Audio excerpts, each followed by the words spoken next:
छत्रपति संभाजी महाराज के ऊपर फिल्म कर रहे हैं। छत्रपति शिवाजी महाराज के वंशज हैं छत्रपति संभाजी महाराज। सबसे पहले तो आप जानते हैं हम एक एक्टर हैं, आप एक एक्टर हैं, और एक एक्टर को ऐसे लार्जर देन लाइफ रोल मिलना अपने आप में एक बहुत बड़ा मिरेकल है, क्योंकि उसके लिए एक अलग ही किस्मत लगती है। हमने सुना है कि ये बहुत महंगी फिल्म बनी है। मराठी इंडस्ट्री की आज तक की सबसे एक्सपेंसिव फिल्म आप बोल सकते। 300 साल पहले छत्रपति शिवाजी महाराज कैसे छत्रपति संभाजी महाराज, कैसे छत्रपति शाहू महाराज और उनके बाद पेशवाओं ने कैसे बांध के रखा इस स्वराज्य को, इस महाराष्ट्र के और इस देश के लिए। तो ट्रेलर की शुरुआत होती है जहां पर मेरे कंधे पर एक मोटा लकड़े का एक वुडन लॉग बांध दिया गया है मेरे कंधे पर और चेंज में जकड़ा हुआ। छत्रपति संभाजी महाराज जो हमारे इतिहास के इतने महान कैरेक्टर रहे हैं, कैसे उन्होंने अपनी जिंदगी जी और कैसे देश के लिए उन्होंने अपनी कुर्बानी दी। फियर्स थे, शॉर्ट टेम्पर्ड थे, आप अपनी रणनीतियां बनाते रहिए, मैं जाके खत्म करके आता हूँ। लेकिन छत्रपति संभाजी महाराज के काल में अगर कुछ ऐसा वैसा ऊंच नीच हुआ तो आप भी तो मतलब वो अपना हो या कि कोई और हो। कितने भी अत्याचार हुए लेकिन अपने धर्म से वो उंगलियां काटी गई, आंतड़ी काटी गई, धीरे धीरे आंखें फोड़ दी गई, उनकी जुबान काट दी गई। अराउंड 33-34 के अंदर ही उनको बहुत बुरी तरह से पकड़ा गया, धीरे धीरे वो टॉर्चर किया गया। महाभारत में जो आपने धृतराष्ट्र का जो कैरेक्टर प्ले किया था, क्योंकि ब्लाइंड बन के खुली आंखों में वो सब बोलना डायलॉग, कि जब धृतराष्ट्र को गुस्सा आता था तो अचानक से आंखें ऊपर हो जाती थी। मैं हमेशा लोगों को कहता हूँ कि छत्रपति शिवाजी महाराज ने हमें सिखाया है कि देश के लिए जीना कैसे।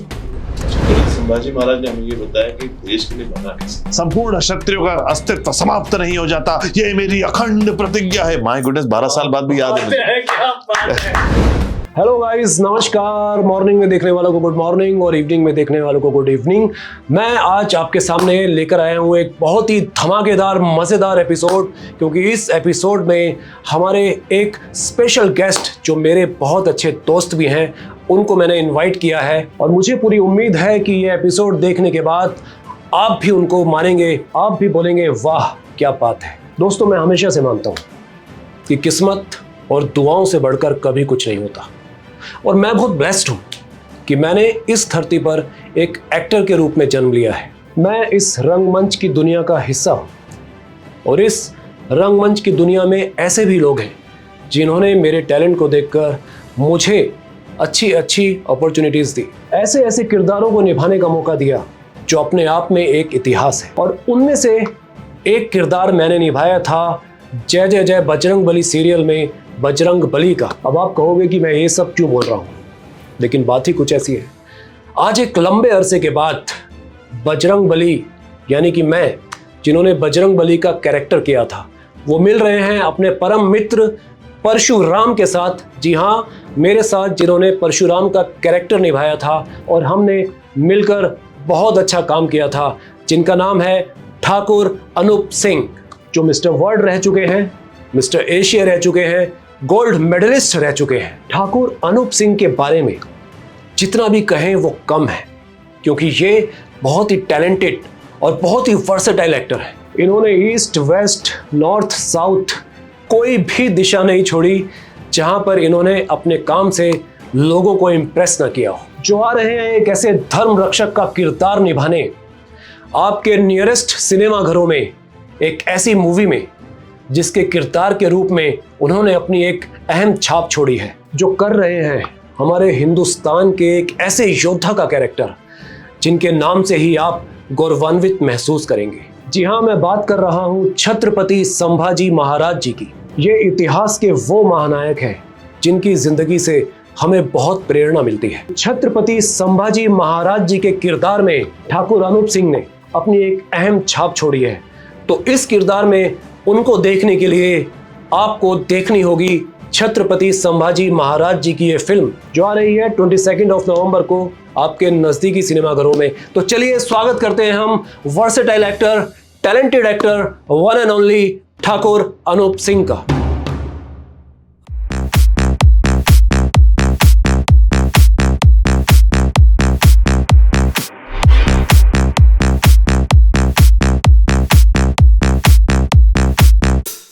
तो मेरे सामने बैठे हैं ठाकुर अनूप सिंह, कमाल के एक्टर हैं। Thank you so much Anup, आप यहाँ आए हमारे पॉडकास्ट में टाइम निकालकर। थैंक यू, बहुत बहुत शुक्रिया। आपको इतने सालों बाद देख के मुझे बिल्कुल एकदम अच्छा लग रहा है, क्योंकि आप बिल्कुल चेंज नहीं होते। जो हमने शो किया था एक दूसरे के साथ आज से तकरीबन 12 से 13 साल पहले, बिल्कुल वही के वही As it is- मेंटेन किया यार। नहीं यार, मैंने वेट थोड़ा कम कर लिया है। थोड़ा नहीं, वो पहले से पता- ओके। जरा भी नहीं पता चला। सो गुड टू सी। अनूप, आप छत्रपति संभाजी महाराज के ऊपर फिल्म कर रहे हैं और उसमें आप छत्रपति संभाजी महाराज बने हैं। सबसे पहले तो बहुत बहुत मुबारक हो आपको, आप ऐसी फिल्म करने का सौभाग्य आपको मिला। बिल्कुल। तो हम जानना चाहेंगे अनूप, इस फिल्म के बारे में कुछ, इसके किस्सों के बारे में कुछ आप बताइए। सबसे पहले तो आप जानते हैं हम एक एक्टर हैं, आप भी एक एक्टर हैं, और एक एक्टर को ऐसे लार्जर देन लाइफ रोल मिलना अपने आप में एक बहुत बड़ा मिरेकल है, क्योंकि उसके लिए एक अलग ही किस्मत लगती है। हर एक एक्टर का एक ड्रीम रोल होता है, ऐसा रोल प्ले करना, लार्जर देन लाइफ, वो भी ऐसा आदर्शवादी रोल जो कि आइडल है, एक आइकॉन है सभी जनता के लिए। तो सबसे पहली बात तो ये स्टोरी मार्केट में आना और ऑडियंसेस के सामने आना बहुत ज्यादा जरूरी है, क्योंकि छत्रपति शिवाजी महाराज के वंशज हैं छत्रपति संभाजी महाराज। डेफिनेटली उनका इतिहास में ज्यादा वर्णन नहीं। हमारे स्कूल के दिनों में भी मैंने जब ये रोल मेरे पास आया तो सबसे पहला प्रश्न मेरे मन में ये आया था कि यार हमारे हिस्ट्री बुक्स में छत्रपति संभाजी महाराज के बारे में एक भी ऐसा कोई चैप्टर डेडिकेटेड क्यों नहीं। ब्रिटिश समझ में आता है, ब्रिटिश अपना इंडिया फ्रीडम मूवमेंट और ये सब के बारे में हमने सब पढ़ा है। शहीद भगत सिंह को हम याद करते हैं आज मन से, उनका इतिहास है उसमें कि उन्होंने देश की आजादी के लिए क्या क्या किया। लेकिन उसके भी पहले 300 साल पहले छत्रपति शिवाजी महाराज के गुजरने के बाद कैसे छत्रपति संभाजी महाराज, कैसे छत्रपति शाहू महाराज और उनके बाद पेशवाओं ने कैसे बांध के रखा इस स्वराज्य को, इस महाराष्ट्र के और इस देश के लिए, वो सराहनीय है। और वो स्टोरी ऑडियंस के सामने आना बहुत ज्यादा जरूरी था। तो सबसे पहले तो ये फिल्म अपने आप में इसलिए इतनी स्पेशल है बिकॉज आज की पीढ़ी को इसके बारे में ज्यादा कुछ मालूम नहीं। बिल्कुल। और हमने हिस्टोरिक फैक्ट्स की बेसिस पे, हमारे एक राज मेमाने करके एक हिस्टोरियन है जो ऑलमोस्ट 18-20 सालों से उनका स्टडी अध्ययन है इस सब्जेक्ट पर। तो जब आपके पास एक ऐसे एक्सपर्ट आपके साथ होते हैं जो बोलते हैं कि आप बनाओ, फैक्चुअली ये है, तो ऑटोमेटिकली फिर आप डेयर करते हो कि उस सब्जेक्ट पे और ज्यादा करने का। तो आई थिंक इट वाज, अब ये 22 नवंबर को फिल्म आ रही है। बिल्कुल। बोलने से ज्यादा तो मैं तो चाहूंगा कि जल्दी से जल्दी लोग विजुअल्स देखें और फिर वो रिलेट कर। मैंने ट्रेलर देखा है आपका, जी। आपने भेजा ट्रेलर, मुझे सच में ऐसा लगा कि मुझे बाहुबली फिल्म याद आ गई। और आपने जो प्ले किया है उसमें और आपका जो लुक है वो मतलब एकदम अमेजिंग लुक लग रहा है आपका। और मैं ऑडियंस को भी अपील करूंगा कि छत्रपति संभाजी महाराज की फिल्म सबको जाकर देखनी चाहिए और इस कैरेक्टर के बारे में सबको जानना चाहिए। तो अनूप, हमने सुना है कि ये बहुत महंगी फिल्म बनी है। जी, मराठी इंडस्ट्री की आज तक की सबसे एक्सपेंसिव फिल्म आप बोल सकते हैं, सबसे हाईएस्ट बजटेड फिल्म है। और इसके पहले इस सब्जेक्ट पर भी ऐसी इतनी ग्रैंड लेवल पे कभी फिल्म बनी नहीं है। तो हमने सोचा कि हमारे मेकर्स हैं, जो प्रोड्यूसर्स हैं, और सब लोगों ने जॉइंटली डिसीजन ऐसा लिया कि अगर इतने बड़े इन्वेस्टमेंट पे और हमारे छत्रपति संभाजी महाराज महाराष्ट्र की स्पेशली जो प्रजा है उन लोगों के लिए तो उनके देवत है, भगवान है। बिल्कुल। तो इन सबका डिसीजन, सबकी फीलिंग्स को ध्यान में रखते हुए डिसीजन लिया गया कि अगर इस स्केल पर हम फिल्म को माउंट कर रहे हैं तो इसको सिर्फ महाराष्ट्र की ऑडियंस ही क्यों, पूरे देश की ऑडियंस क्यों नहीं देखे। बिल्कुल। तो जिसकी वजह से इसे पैन इंडिया अब घोषित किया गया है। तो मराठी और हिंदी ये दोनों में रिलीज हो रही है। क्या बात। तो ये ऑडियंस को, राजस्थान का एक व्यक्ति भी, युवा भी बैठ के छत्रपति संभाजी महाराज की जो कीर्ति कितनी बड़ी थी उसके बारे में वो देख पाएगा, समझ पाएगा। एक अनसंग हीरो है ना, हम आज की तारीख में मार्वल, एवेंजर्स वगैरह के तो फैंस हैं, बिल्कुल, मगर यार हमारे देश में भी हमारे सुपर हीरोज रह चुके हैं, बिल्कुल, जो कि कभी किसी के पकड़ में भी ना आए और एक से एक गढ़ किले जीते हैं। उनके बारे में कोई ना कोई तो बताए। बिल्कुल। वो इंटेंशन से हमने ये फिल्म बनाई है अपनी जनता। अनूप, मैं जानता हूँ हम तो बहुत पुराने दोस्त भी हैं। बजरंगबली शो हमने साथ साथ किया है, आप उसमें परशुराम बने थे और मैं बजरंगबली। इसका फोटो अगर होगा तो लगाना साथ में। बिल्कुल बिल्कुल, ऑडियंस को देखना पसंद आएगा कि आप हनुमान कैसे लगते हैं, भगवान परशुराम कैसे। और मैं आपको बता दूं कि वो जो सीक्वेंस है आपका और मेरा, वो YouTube पे वो एपिसोड है आज भी है और बहुत ज्यादा व्यूज मिले हुए हैं उसको। मुझे आज भी वो परशुराम प्रतिज्ञा याद है, बताइए 12 साल बाद। जी। तो मतलब क्या इम्पैक्ट का वो शो हमने उस टाइम पर किया था, जबकि वो एक सिर्फ एक टीवी का एक शो था। एपिसोडिक शोज होते थे, एपिसोडिक, राइट। उसमें हमारा एपिसोड था, आपका तो कंफर्म था ना। हाँ। हम तो 9 एपिसोड के लिए आए थे सिर्फ परशुराम जी के, और एक ही कमरे में हम रुके थे, एक कमरे में रुके थे और ऑन पर्दे पे फाइट हुई थी हमारी। क्या कमाल, मतलब बहुत अच्छा एक्सपीरियंस था। हाँ अनूप, एज एन एक्टर आप कमाल के एक्टर हैं। शुक्रिया। मैंने काम किया आपके साथ, आप बहुत हार्ड वर्किंग एक्टर हैं और आपको उस वक्त चोटें वोटें भी बहुत लगी थी, बट आपने किसी की परवाह ना करते हुए आपने अपना काम बखूबी बहुत अच्छे तरीके से किया था। तो हम जानना चाहते हैं अनूप कि छत्रपति संभाजी महाराज का कैरेक्टर आपको कैसे मिला? तो सबसे पहले तो मैं बताना चाहूंगा दर्शकों को कि आज ऐसा लगता है कि आपने जिक्र किया कि हार्डवर्क किया, आपने जिक्र किया कि कैसे चोटें लगती थी फिर भी आप, और मैं अक्सर ही समझता था कि यार इतनी मेहनत कर रहा हूँ। कई लोग कई बार मुझे बोल चुके हैं इतनी मेहनत करने की जरूरत नहीं, इतना ओवर क्यों कर रहा है, और मैं करता रहता था, मुझे पता नहीं क्यों मजा आता था। अब ऐसा समझ में आता है कि ये 12 सालों में जो मेहनत करी वो शायद इसीलिए करी कि मैं छत्रपति संभाजी महाराज को रोल प्ले कर सकूं। क्या बात है। और ये रोल अपने आप में फिजिकली बड़ा एग्जॉस्टिंग रोल था। मैं आपको बता दूं, अगर आप ट्रेलर देखेंगे तो ट्रेलर की शुरुआत होती है जहां पर मेरे कंधे पर एक लकड़ी, मोटा लकड़ी का एक वुडन लॉग बांध दिया गया है मेरे कंधे पर, और चेन्स में जकड़ा हुआ हूं मैं, और उसके साथ मुझे एक्शन करना था। तो ये मेरे लिए बहुत बड़ा चैलेंज था। सातारा की वाई की वहां कर जमीन, वहां के खेतों में पूरा जो शूट हुआ है जहाँ पत्थर और कांटे, तो उसमें भूख और प्यास से 12-12 घंटे वो लकड़े के साथ एक्शन हुआ है 5-5 दिन तक। तो आई थिंक वो मैं इतना बखूबी या एंजॉय करते हुए मैंने वो किया है एक्शन, क्योंकि मारने में वो इतना, वो मेरे लिए बहुत फिजिकली चैलेंजिंग था ना।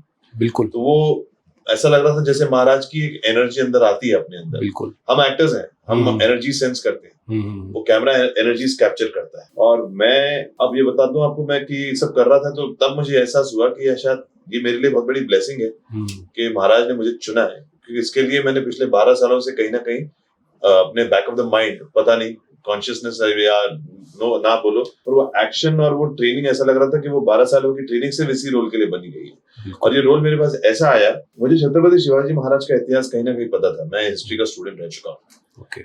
तो मुझे गढ़ किले वगैरह देखना, मैं खुद एक राजपूत हूँ, क्षत्रिय राजपूत हूँ। महाभारत के में भी हमने एक क्षत्रिय का रोल प्ले किया था, धृतराष्ट्र का। जी। तो मेरे पास कहीं ना कहीं ऐसे रोल्स भी आते रहे। वैसे मैं राजस्थान का रहा हूँ, उदयपुर साइड से रहा हूँ, महाराणा प्रताप जी के वंशज, सिसोदिया वंश को ही हम लोगों का भी वही वंश रहा है। तो मुझे बहुत फैसिनेशन रहा है, चित्तौड़गढ़ हो, कुंभलगढ़ किला हो, छत्रपति शिवाजी महाराज के किले रायगढ़ हो, तो मुझे ये सब विजिट करना बड़ा फैसिनेटिंग लगता था। और मैं अक्सर देख के जब भी राजस्थान जाता था, अपना फोन में साइड में रख के आमेर किला जो है या जैसलमेर का किला, ये सब मैं देख के ना एकदम विस्मृत रहता था पूरा टाइम। तो मुझे ऐसा हुआ कि एक दिन सातारा के जो छत्रपति शिवराय के जो वंशज अभी हैं, सातारा के महाराज हैं, उदयन राजे महाराज नाम, वो भी करंट वंशज है। उनका भी एक बर्थडे था सातारा में पिछले साल 1.5 साल पहले। अच्छा। फिल्म आने के पहले मुझे उनके कार्यकर्ताओं ने बुलाया था कि महाराज का बर्थडे है और हम एक बॉडी बिल्डिंग की स्पर्धा रख रहे हैं और हमारी बहुत इच्छा है कि आप आके जज करें वगैरह। मैंने कहा देखो मैं जज तो नहीं करूंगा, मैं आऊंगा, लेकिन मेरे मन में मेरा इंटरेस्ट था कि यार मैं महाराज को तो कभी, मैं जिनके बारे में सुना है छत्रपति शिवाजी महाराज के बारे में, कम से कम उनके वंशज को मिलूं, देखो तो सही उनके वंशज कितने रॉयल हैं, क्या होते होंगे ना, कैसे होते होंगे, वो एक एक्साइटमेंट मेरे अंदर था। तो मैंने बोला उनके महाराज को मिलना, उनके जो वंशज है उनको मिलने के लिए मैं चलो आता हूँ। तो मैं यहाँ से सातारा गया, 6 घंटे लगते हैं बाय रोड जाने के। मैं वहां गया, मैं बैठा, मेरा स्वागत सत्कार सम्मान हुआ। अब महाराज आने के थे, स्टेज पे दीप प्रज्वलन होता है, राइट, दिए लगाते हैं, और छत्रपति शिवाजी महाराज की मूर्ति रहती है हमेशा, महाराणा प्रताप जी के और छत्रपति शिवाजी महाराज की ये मूर्ति या फोटोज रहती है हमेशा हर शोज में अगर आप जाएंगे तो। यहाँ पे छत्रपति शिवाजी महाराज की बहुत ही सुंदर सी मूर्ति वहां पर थी। अब उनके वंशज हैं उदयन राजे महाराज, वो आए, दूर से मैंने देखा उनका एक ऑरा, अलग ही ऑरा एमिट कर रहे हैं, वो 6 फुट 3 इंच जायंट वो लगते भी हैं वो महाराज। अब वो आए, नमस्ते बोला, मेरे बगल से गए, मैंने देखा कि वो स्टेज पर गए और छत्रपति शिवराय की जो प्रतिमा है उस पर उन्होंने फूल वगैरह डाल के सबसे पहले प्रणाम किया। मैं अपने आप में देख के सोचूं, मैंने ये दृश्य कितना सुंदर है कि एक व्यक्ति अपने ही वंशज की पूजा करते हैं, और वो वंशज जो पूरे देश जगत में और वर्ल्ड में फेमस है। मतलब ये कहाँ देखने को मिलता है कि कोई व्यक्ति अपने दादा परदादा 13वीं पीढ़ी आज उनको पूजते हैं, और ये उनके वंशज यहाँ पर फूल वगैरह डाल रहे हैं। यार काश मुझे एक्सपीरियंस करने को मिलता कि मैं अगर छत्रपति शिवराय का वंशज होता तो मैं क्या करता, काश मैं इनका बेटा होता तो मैं एक्सपीरियंस कर पाता कि इज्जत क्या होती है, एक्सपीरियंस क्या होता है। वो जो कहते हैं ना लॉ ऑफ अट्रैक्शन, मैनिफेस्ट, वो मैंने जाने में पता नहीं कैसे वो उस मोमेंट में अपने आप में मन में मैंने मैनिफेस्ट कर दिया। क्या बात है। तो तब की सोची हुई बात, अब देखिए अब कैसा उस थॉट से मैं बाहर आया, स्टेज पर गया, मुझे बुलाया गया स्टेज पर, उन्होंने कंधे पे हाथ रख के बोला यार गुड बॉडी गुड फिजिक। मैंने कहा thank you so much sir, आपसे मिलना सौभाग्य है। हमने फोटो ली, लोकल न्यूज़पेपर पे वो छप गया नहीं, मैं भूल गया, मैं वापस बॉम्बे आ गया, अपनी रोजमर्रा की जिंदगी में लग गया। मुझे कुछ नहीं पता। इन द मीन टाइम पिछले 2 साल से पूना में मेकर्स जो है छत्रपति संभाजी महाराज की बायोपिक पे प्रिपरेशन कर रहे हैं। मुझे ये सब नहीं पता। वो पेपर जो मैंने सातारा में जो फोटो मेरा प्रिंट हुआ था, वो कहीं ना कहीं घूमते घूमते घूमते घूमते पूना के प्रोड्यूसर्स के हाथ में आया। Same picture. और कि ठाकुर अनूप सिंह मुंबई से आए थे, उन्होंने छत्रपति शिवराय के वंशज से बात की, मिले और हमारा फोटो। और उसी दिन इत्तेफाक से डिस्कशन हो रहा था स्टेबल पे कि हम छत्रपति संभाजी महाराज के रोल को किसको अप्रोच करें इस रोल के लिए। और राहुल नेसे करके हमारे प्रोडक्शन लाइन के वो लेकर आए ये पेपर। उन्होंने बोला देखिए सर, शरीर सृष्टि से देखिए ये छत्रपति संभाजी महाराज के लिए सही लगेंगे, ऐसा उन्होंने सजेस्ट किया वहां पर। फर्स्ट इंप्रेशन वाज कि तो साउथ के एक्टर हैं, कोई साउथ की बड़ी फिल्में करें, वहां पे एज अ विलेन भी करेंगे इन्होंने। और ये है मराठा कैरेक्टर साम्राज्य, इतना बड़ा लैंग्वेज बैरियर, आती भी होगी कि नहीं उसको लैंग्वेज। कॉमन है, सिंपल है। एक प्रोड्यूसर हमेशा एक ऑडियंस के पॉइंट ऑफ व्यू से सोचेगा कि भाई बिल्कुल हमारे लोग का ये ना बोले कि क्या आपके पास क्या ये एक्टर्स कम थे क्या हमारे पास जो बाहर के एक्टर्स को आपको लाना पड़े। सिंपल है। इत्तेफाक से फिर मुझे एक फोन आया कि हम ये रोल के लिए आपको अप्रोच कर रहे हैं। क्या बात है। और सबसे पहला मैं मुस्कुराया फोन रखने के बाद। फिर मुझे वो दृश्य याद आया कि मैंने वो मैनिफेस्ट किया था कि काश मैं छत्रपति शिवाजी महाराज का वंशज होता। और कहीं ना कहीं वो महाराज ने सुना। क्या बात है। और ब्लेसिंग ने वो फोन करवाया कि चल आ, मैं तेरे को बताता हूँ मेरा बेटा होना कितनी बड़ी बात है। क्या बात है। सबसे पहले मेरी मुस्कुराहट, मैं सबसे पहले हाथ जोड़ के मैंने महाराज को याद किया कि अगर आप मेरे साथ हैं तो मैं ये रोल करूंगा। मैं कैसे करूंगा मैं नहीं जानता, मगर मैं करूंगा। सबसे पहला एक्सेप्टेंस की ये रोल मेरे पास आया है मन से। इसके बाद बहुत चैलेंजेस थे मेरे, वो स्क्रीन नरेशन हुई, ये चीजें वो चीजें, ऐसा करना वैसा करना। लेकिन ये किस्सा बहुत अमेजिंग सुनाया आपने। अरे मतलब मैं आपको बताऊं ये रोल ऐसे मेरे पास सीरियसली ये तो उनकी छत्रपति संभाजी महाराज जी की ब्लेसिंग मिल गई आपको। डिवाइन इंटरवेंशन मैं आपको बताऊं अश्विन, ये मेरे साथ डे 1 से हुई, जिसकी वजह से मेरा कॉन्फिडेंस बढ़ता गया। आप सोचिए ना, आपने प्रार्थना की देखकर मूर्ति को कि यार अगर मैं आपका बेटा बनूं तो मैं क्या कर सकता हूँ। ऐसे मन में बहुत इनोसेंटली, बच्चे जिसे होते हैं ना इनोसेंटली, वो अपनी इमेजिनेटिव दुनिया बना लेते हैं। हम बच्चे ही है ना वो। बिल्कुल हमने इमेजिनेटिव दुनिया बना ली कि यार अगर मैं इनका वंशज होता तो क्या इज्जत मिलती और मैं फिर क्या करता देश के लिए अपना अलग। सीखने वाली चीजें थी मेरे लिए। और क्योंकि मैं छत्रपति शिवाजी महाराज और वीर शिरोमणि महाराणा प्रताप जी को आइडलाइज करता हूँ अपनी लाइफ में। जी। उनकी जो इतिहास में मैंने उनका जो कंट्रीब्यूशन रहा है देश के प्रति, मैं भी पेट्रियोटिक रहा हूँ। मिस्टर वर्ल्ड के लिए मैंने कंपटीशन किया है, तो मेरे लिए वो पेट्रियोटिक भावना बहुत पहले से रही। तो जब मुझे ये ऐसा दिखता है और फिर वहां से वो रोल मेरे पास आना, ऑफ कोर्स ये हो ही नहीं सकता था कि कहाँ तो सातारा में जाना और मेरा कहाँ तो फोटो लेना और वो कहाँ से बॉम्बे आना, वो कैसे वो कड़ियां जुड़ी। तो ये मेरी स्टोरी थी यार, इसमें ऐसे रोल मिला मुझे बहुत। It was a blessing. नहीं, कांग्रेचुलेशंस अनूप कि आपने जो मैनिफेस्ट किया, ऐसा बहुत कम लोगों को नसीब होता है कि इस तरह की ब्लेसिंग, और वो भी हम एक्टरों को। हम कहते हैं ना कि एज एक्टर्स हमारे पास चॉइस होती है, कभी कोई रोल आए ना हमारे पास चॉइस होती है कि मुझे ये रोल करना है या नहीं करना। और फिर कुछ रोल ऐसे होते हैं जो एक्टर को चूज करते हैं। बिल्कुल, रोल एक्टर को चूज करता है, कभी कभी किरदार एक्टर को चूज करता है कि तू बनेगा ये। और कुछ ऐसा ही हुआ ना, और यही हुआ है मेरे किरदार कहाँ पहुंचा, वो कहाँ कैसे। छत्रपति शिवराय का मुझे समझता हूँ कि उन्होंने ये डिसाइड किया होगा कि चल तू बन, वरना ये पॉसिबल ही नहीं था कि एक एक्टर के लाइफ में, ये once in a lifetime आता है, ये रोज आने वाले कैरेक्टर्स नहीं है, ये कोई काल्पनिक कैरेक्टर नहीं है। ये कोई अगर इमेजिनेटिव लव स्टोरी होती तो मैं शायद ना भी करता, मैं मना भी कर देता। मेरा फोकस बहुत क्लियर है, मुझे अच्छी एक्शन फिल्में करनी है, ड्रामेटिक फिल्में करनी है, मुझे ड्रामा, इंटेंस इमोशंस वाले रोल मुझे बहुत अट्रैक्ट करते हैं। और इसमें वो रोल में ये सब कुछ है जो इनकी लाइफ में जो घटा है इनके साथ। वो जब मैंने जानना शुरू कर दिया, माय गुडनेस, मुझे लगा कि यार इसलिए नहीं कि मैं ये रोल प्ले कर रहा हूँ, लेकिन एक जिज्ञासा जागी मुझे कि ये रोल कर रहा हूँ तो ये कैसे करूंगा। तो उसकी प्रिपरेशन करी है। ओके, 6 महीने की जो प्रिपरेशन है वो भी मैं आपको डिटेल में बताऊंगा कभी आप पूछोगे तो कि प्रिपरेशन कैसे करी है।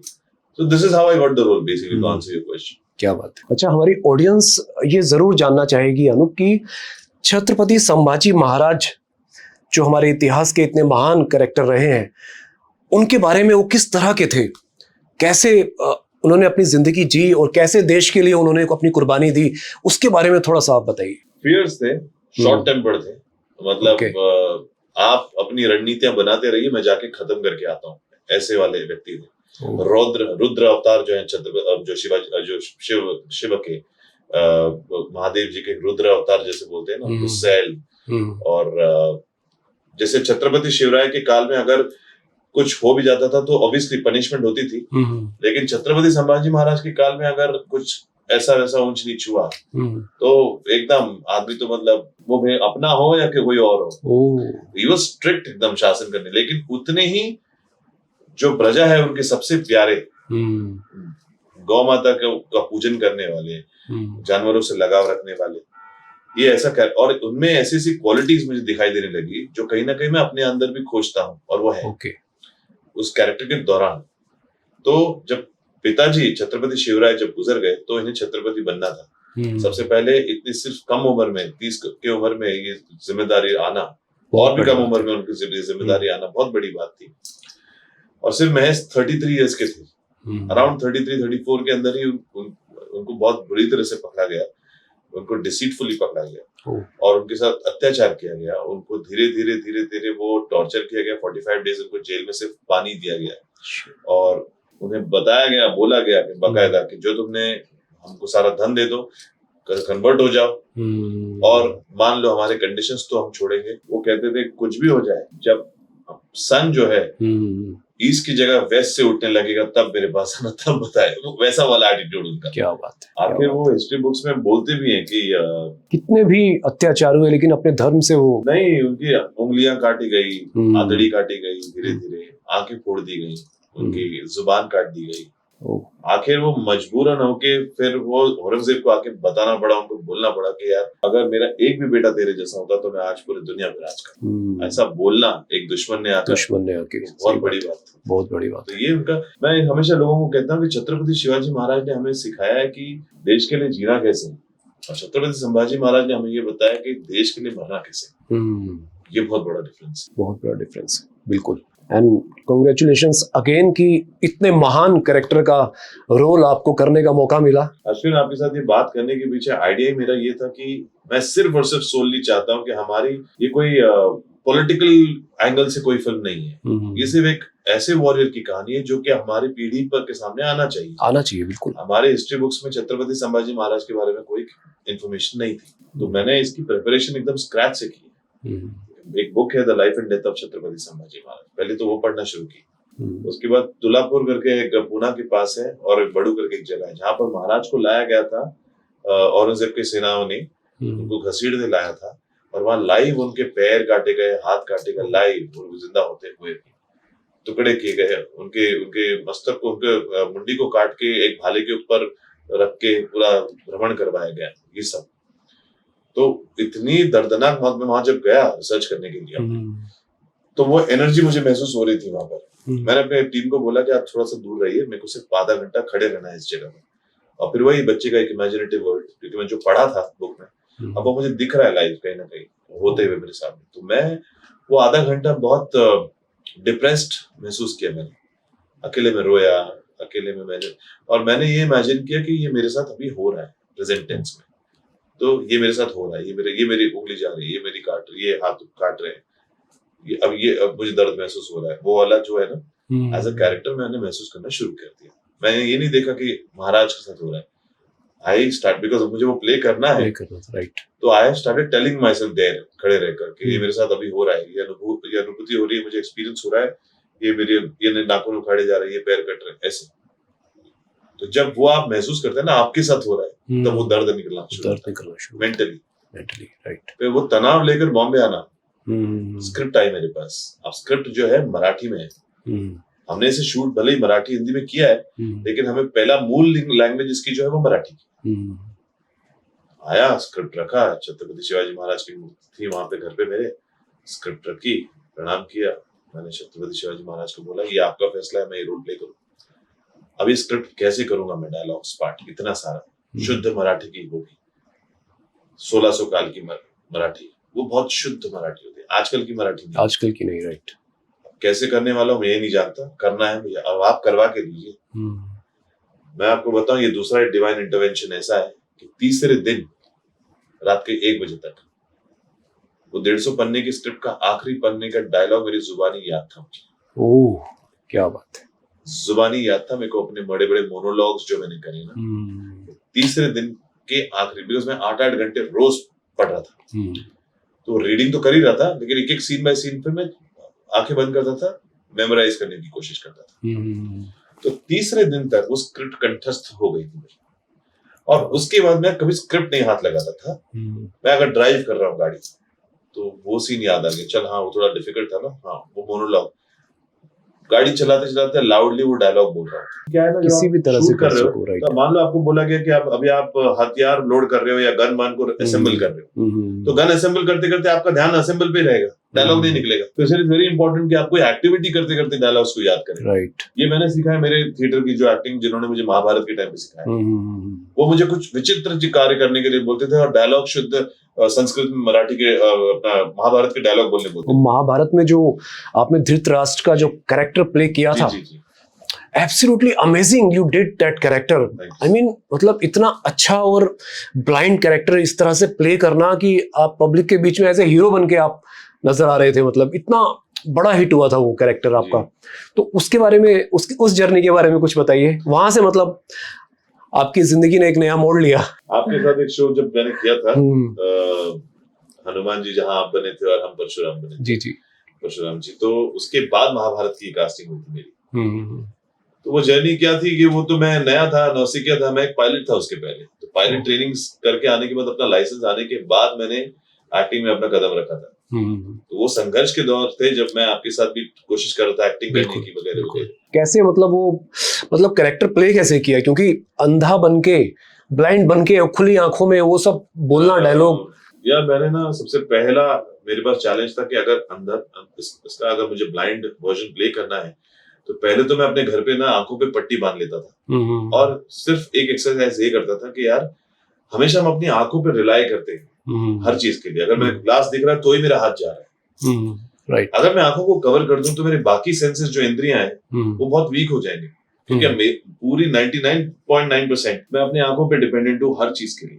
बिल्कुल। तो अब आंखें बंद कर दी मैंने, अब अपने स्पर्श से मुझे जानना चाहिए कि कहाँ क्या रखा हुआ है, और मैं बराबर जाके वो लेना चाहिए। ये एक्सरसाइज करता था घर में। ओके। तो शुरू का 1-2 दिन तो ठोकर खाई, सारे इधर मेरा टकरा है, उधर टकरा है, मगर फिर धीरे धीरे मैंने क्या किया, अच्छा पहले मैं चलते हुए जाता था हॉल से, अगर मेरे बेडरूम से हॉल तक का डोर तक मुझे जाना है, वो समझ लो मान लो 15 कदम की दूरी पर है, तो पहले मैं देख के 15 कदम चलता था, फिर आंखें बंद करके 1, 2, 3, 4, और बराबर 15वें पे वो आना चाहिए हॉल का वो नॉब, तो वैसी प्रैक्टिस की।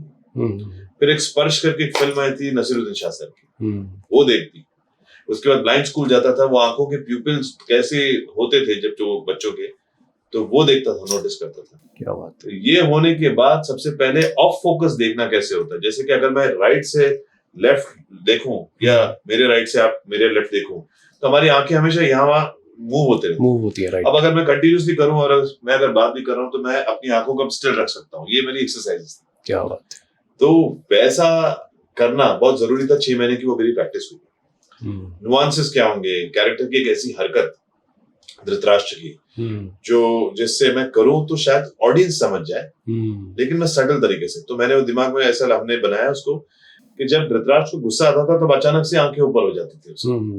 भले ही नॉर्मली बात कर रहा है, और अश्विन कैसे हैं आप, लेकिन आप ऑडियंस को पता चल जाता था कि ये भड़क गया है भैया। तो ये नुआंसेस है, इसको पर्क्स राइट। ये आंखें ऊपर करके पूरा टाइम बात करना, तो वो आंखें इतनी देर रखना, मतलब हम देखते थे जब वो कैरेक्टर आपको करते हुए, तो हम ही इरिटेट हो जाते थे यार, मतलब आप कैसे कर पाते थे। तो ये तो रॉक सॉलिड करके गया। मैं हमेशा ऑडियंस को कहता हूँ, और एक्टर्स को भी मैं कहूंगा, अगर आपके पॉडकास्ट के माध्यम से जो अपकमिंग एक्टर्स हैं, जो कहीं ना कहीं स्मॉल टाउन से आए हैं बॉम्बे में अपनी ड्रीम बनाने के लिए, मैं उन्हें भी यही कहूंगा कि अपने ऑडिशन प्रोसेसेस होते हैं, जरूरी नहीं कि उसी टाइम पे ऑडिशन दो जिस मोमेंट पे स्क्रिप्ट मिली, वो स्क्रिप्ट रख लो अपने पास, घर जाओ, अपना टाइम स्पेंड करो, सोचो कि वो कैसे अलग कैसे बोलो, स्क्रिप्ट कंठस्थ कर लेने का, डायलॉग जुबानी याद रहने चाहिए, your script should be your seconds game. Right. Mahabharat शुरू होने से पहले 25 एपिसोड्स के डायलॉग्स मेरी जुबान पे याद थे, शूटिंग शुरू होने से पहले। क्या बात। तो मैं जब शूटिंग शुरू हुई तो मुझे सिर्फ पन्ना पता था मुझे कि अच्छा वो पन्ने पे वो डायलॉग है, कौन सा है, अच्छा मैं तो सामने वाले के भी डायलॉग रट गया था। अच्छा, तो मुझे पता होता था कि उसको कहाँ काटना है, उसका Okay. डायलॉग कब कट करना है, उसका लास्ट क्यू कब होने वाला है। मैं बाद में मेरी एक्टिंग स्किल ऐसी इवॉल्व हुई थोड़ा थोड़ा करके। अब मैं प्रेफर करता हूँ कि सामने वाले के डायलॉग्स पहले से ना पढूं या दिमाग में ना रख लूं कि वो ये बोलने वाला है। अपने ऑफ कोर्स हमें एक पैटर्न करना पड़ता है, बिल्कुल। वो इसलिए मैं नहीं करता क्योंकि जब सामने वाला अपने डायलॉग बोलेगा तो मेरे रिएक्शन एकदम जेन्युइन आएंगे। अगर मुझे पहले ही पता है कि आप क्या बोलने वाले हो तो मेरा रिएक्शन भी पहले ही मैं इंप्लीमेंट करके रखूंगा।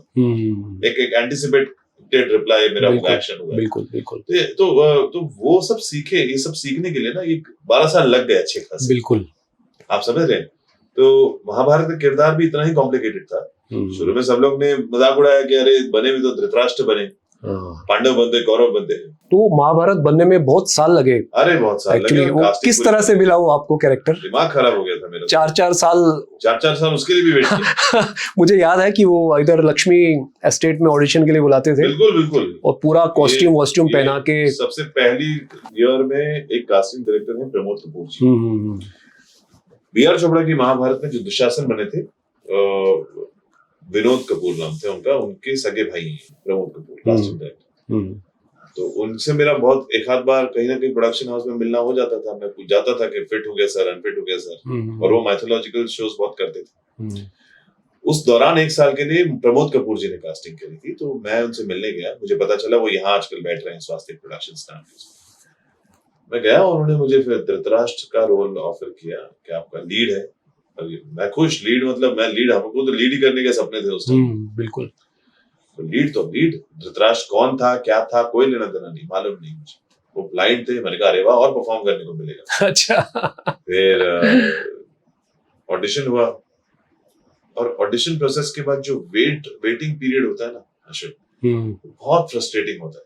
सीरियसली। आप अभी फोन आएगा तभी फोन आएगा, फिर आप फोन करके फॉलो अप कर रहे हो। आपको भी 3-4 साल लगे होंगे उसको ऑडिशन देते हुए। क्रैक करने में साल भर लगा क्योंकि इतनी बार दोबारा ऑडिशंस होते थे उसी रोल के लिए। तो चाह क्या रहे हैं मेकर्स, समझ में नहीं आता था। राइट। तबे पर था पूरा टाइम। कॉन्ट्रैक्ट साइन होने के बाद हम सोचते हैं ना कि अब मैं फाइनल हो गया। बिल्कुल। अभी तक बताया नहीं जा रहा है मुझे, सिर्फ बुला रहे हैं, एक और करना पड़ेगा। ठीक है भाई चलो, फिर से डर के कि भाई रिप्लेस तो ना हो जाए। 129 ऑडिशंस रिजेक्ट हुआ था मैं उसके पहले। तो that was the major learning process. मैं बहुत परेशान हो गया था कि यार क्या गलत कर रहा हूँ ऐसा लाइफ में, जो मैं एक भी रोल क्रैक नहीं कर पा रहा हूँ। क्या प्रॉब्लम हो रही थी अपने आप को मैं, क्योंकि घर वाले भी आफ्टर व्हाइल फिर वो बोलने लगे थे बेटा कि तू पायलट है अच्छा खासा, तूने वो बंद करके तूने ये एक्टिंग का तू अचानक से नाद लग गया तुझे ऑडिशन देने का, जिसमें तू सक्सेस नहीं हो रहा है, तो छोड़ ये सब, वापस आ जा, पायलट की तैयारी कर। और जॉब्स भी उस टाइम पे नहीं थे, रिसेशन चल रहे थे। राइट। तो मैं वाकई अंदर से मेरी आत्मा बहुत परेशान थी कि ऐसा क्या गलत कर रहा हूँ मैं, क्या मैं इतना बुरा हूँ जो चीज मुझे नहीं, या फिर मैं कोई ऐसी चीज कर रहा हूँ जो मैं नहीं करना चाहिए, या मुझे आता नहीं है। या तो यू आर एन एक्टर या तो you are not an actor. Right. You are just, ऐसा कोई बीच में का व्यक्ति नहीं है जो एक्टर नहीं है और ट्राई कर रहा है एक्टर बनने की। बिल्कुल। या तो यू आर एन एक्टर या तो नॉट एन एक्टर। अब वो उसका जवाब मुझे मिल ही नहीं रहा है अपने आप में। एक अंदर से एक गुस्सा, एक कुछ कर दिखाने की चाह वो थी। और मैं 22 साल का था सिर्फ। अब आप जब एक टेंडर एज होती है ना, वो 21, 22, 23, जब आप लाइफ को समझने की कोशिश कर रहे हो पढ़ाई जस्ट खत्म करके, तो इतनी ऐसे जैसे ऐसा लग रहा है जैसे बॉक्सिंग का मैच हो रहा है, पंचेस यहाँ से आ रहे हैं, यहाँ से आ रहे हैं, यहाँ से आ रहे हैं, डॉज करूं, झुकूं, क्या करूं, समझ नहीं आया। और हर एक प्रोडक्शन हाउस के पास मैं दरवाजे खटखटा रहा था। तभी टेलीविजन में कैसे घुसना है, वही बहुत बड़ा चैलेंज था। राइट। फिर फाइनली मुझे वो कॉल आया कि आप महाभारत कर रहे हैं। मैंने साइन किया। अब मैं घर जाके चौड़े में मैंने लीड साइन किया धृतराष्ट्र। लोग अरे धृतराष्ट्र रिएक्शन था, बोला अरे ये तो लीड रोल है। लीड है और बहुत चैलेंजिंग रोल है। नहीं बोले क्या लीड रोल है, पांडव कौरव देखो तुम्हारी, देखो ऐसी बताने में बना तो सब पे भारी थे आप, सारे पांडवों पे, सारे कौरवों पे भारी थे आप। देख कर समझा ना।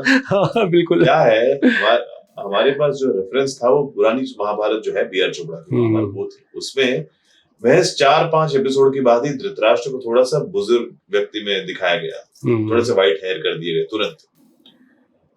मुझे ये बताया गया फाइनल होने के बाद, जब मैं डिसअपॉइंट हुआ, जब मेरे घर वालों ने बोला कि बने तो धृतराष्ट्र, ये सब होने के बाद मैं वापस गया प्रोडक्शन हाउस। मैंने कहा घर वाले सर ऐसा बोल रहे हैं, बना तो धृतराष्ट्र ही हो। तो फिर मुझे मेकर्स ने बताया, जो सिद्धार्थ तिवारी और राहुल तिवारी जो दो भाई हैं, उन्होंने मुझे बताया कि धृतराष्ट्र को हम बहुत यंग धृतराष्ट्र से बता रहे हैं, युवा धृतराष्ट्र जो आपकी एज का है।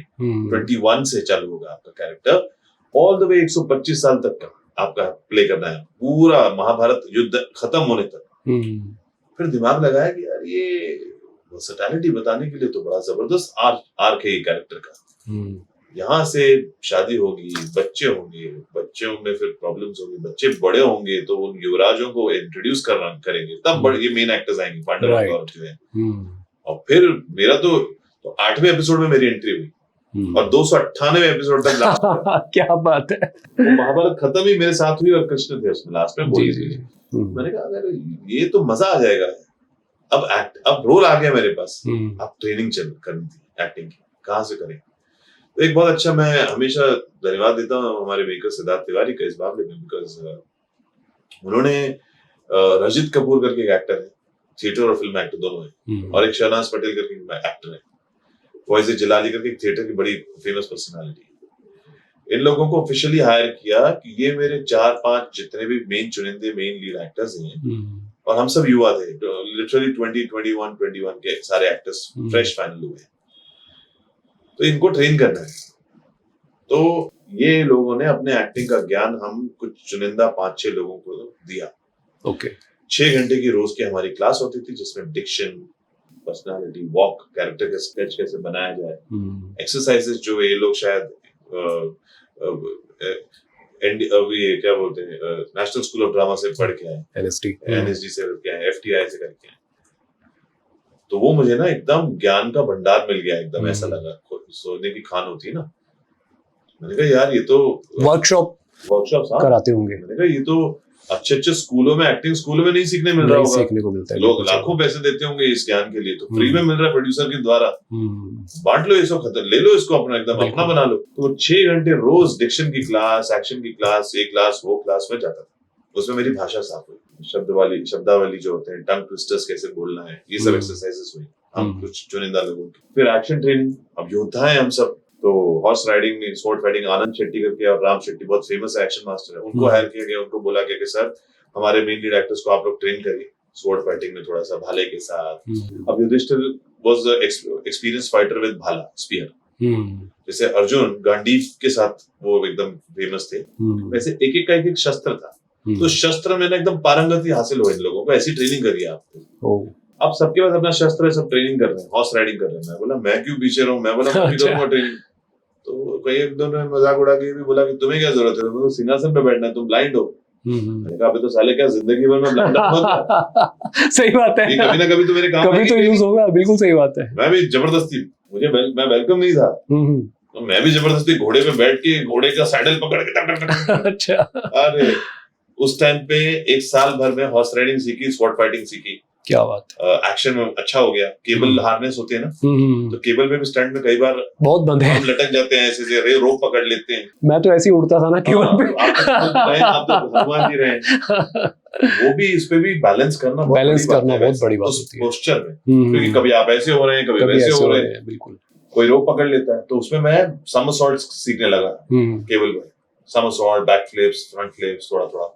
तो उसका क्या कमाल की करते हैं आप। हाँ, उस पे सीखा मैंने, पहले केबल पे सीखा, उसके बाद ग्राउंड पे विदाउट केबल करना शुरू किया। तो वो सीखा साल भर। तो वो होने के बाद अच्छा, उस टाइम पर फिर लोग वही, तुम्हें क्या जरूरत है ये सब करने की। मैंने कहा यार कभी ना कभी कोई ना कोई रोल तो ऐसा आएगा जो शायद मेरे जो ये स्किल्स है मुझे वहां काम आए। और देखिए 12 साल ये करता रहा और छत्रपति संभाजी महाराज मेरे पास आए। क्या बात। और इसमें वो सब कुछ किया है।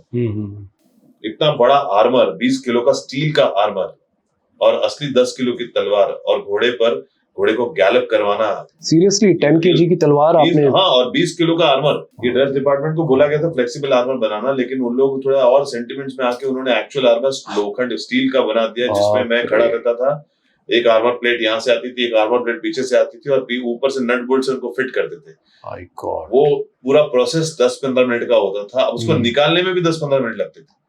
तो वो मुझे इरिटेशन होने लगी कि अब हर शॉट के बाद थोड़ी ना निकालेंगे फिर पहनाएंगे, डे लाइट जा रही है, आउटडोर शूट है। Outdoor, okay. 4:30 ऊपर से विंटर का टाइम, 4:30 बजे तक डे लाइट चली जाती थी। 2 पहाड़ों के बीच में शूट कर रहे हैं हम लोग, तो सन अगर ईस्ट से निकल रहा था तो वेस्ट में जल्दी निकल जाता था। गर्मी पहाड़ के पीछे चला, और गर्मी दिन भर अलग। तो वो आर्मर, मैंने बोला यार ये आर्मर ना अभी आप निकालोगे नहीं, अब रहने दो, सुबह लगाया ना, अब ये 12 घंटे ऐसे ही रहेगा, ये शरीर का हिस्सा बन जाएगा।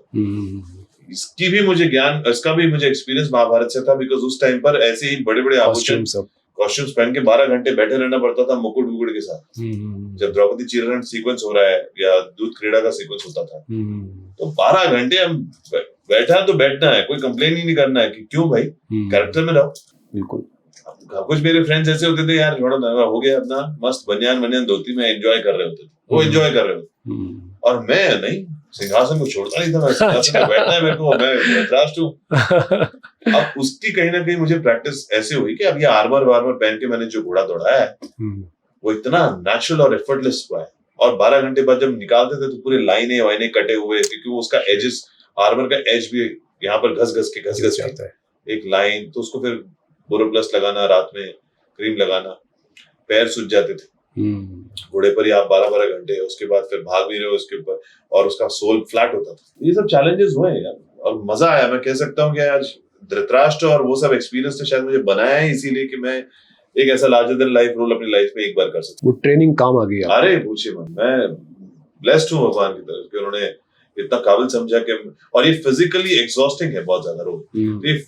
कई एक्टर्स ना physically if you are not fit तो आप ऐसे रोल नहीं निभा पाएंगे। आपको हर चीज में बोलोगे यार मैं नहीं कर सकता, इतना नहीं कर सकता, क्योंकि आपकी बॉडी जवाब देने लग जाएगी। मेरी बॉडी जवाब नहीं दे रही थी, क्योंकि मेरी बॉडी बोल रही थी चलेगा, ये तो इतना तो आदत है, हम इतना वजन इतना हैवी उठाते हैं जिम में कि हमें वो आदत है। अब मैं भी जिम करता हूँ तो मुझे कम से कम 25 का डंबल चाहिए, 30 का डंबल चाहिए, तो वो फील होता है कि मैं मसल काम हो रहा है। राइट। इसीलिए हम थोड़े सा यूज है उस मामले में। हम ट्राई कर रहे हैं कितना भी, अगर मैं लाइट वेट करूँ तो ऐसा लगता है मैं टाइम पास हो रहा है, क्या हो रहा है, लॉन्ग जर्नी है। बट आपने अपना ऑरा भी ऐसे ही रखा है ना, मतलब राजपूत एक बॉडी बिल्ड वैसे ही एकदम, लुक भी वैसे ही एकदम। यार रखा तो नहीं मैंने, हाँ, लेकिन अपना नाम भी है, जैसे ठाकुर अनूप सिंह। राइट। अब अनूप शुरू होते ही खत्म हो जाता था। मुझे लगा यार ठाकुर अनूप सिंह बोलना चाहिए। उसमें 2 चीजें होती हैं, पहले मेरे राजपूताना का परिचय होता है और उसके बाद मेरा नाम आता है। तो सामने वाला एकदम बहुत इज्जत से, बहुत प्यार से पेश आते हैं। तो वो ये सब मुझे लगा कि ये सब होना चाहिए लाइफ में यार। बिल्कुल। नाम क्यों बदलना जब अपना नाम कोई ब्रांड बनाना। सही बात है। अनु, हमें पता है कि आप कितना डेडिकेटेड हो यार, अपने हर एक कैरेक्टर में जान डाल देते हो आप।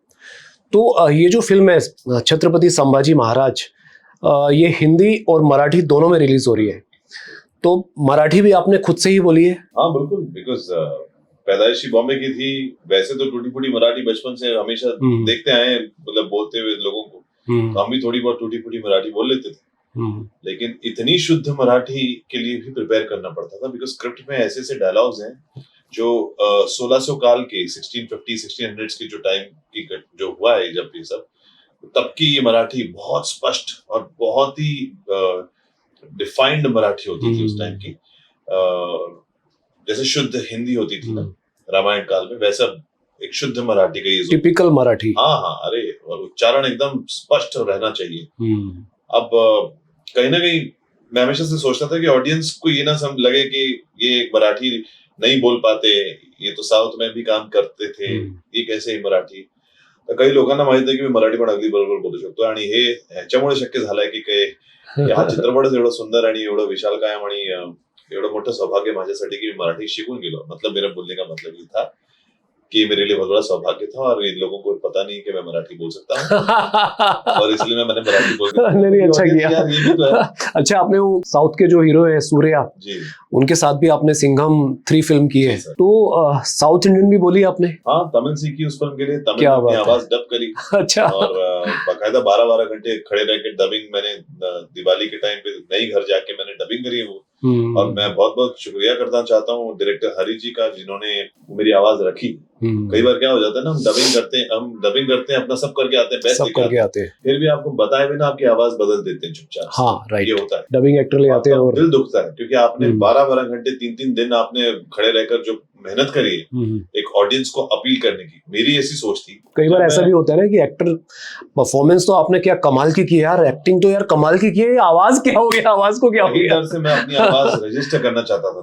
देखिए क्या है, आज आप आंखें बंद करें और अमरीश पुरी की आवाज आए तो आप तुरंत बोल दो कि ये तो अमरीश पुरी साहब है। बिल्कुल। अमिताभ बच्चन के सर की आवाज तो एकदम ऐसी है कि रिकग्नाइज्ड है। वो आंखें बंद कर लो, एक ऐड चला दो उनका, तो आपको पता चलेगा अमिताभ बच्चन जी बोल रहे हैं। बिल्कुल।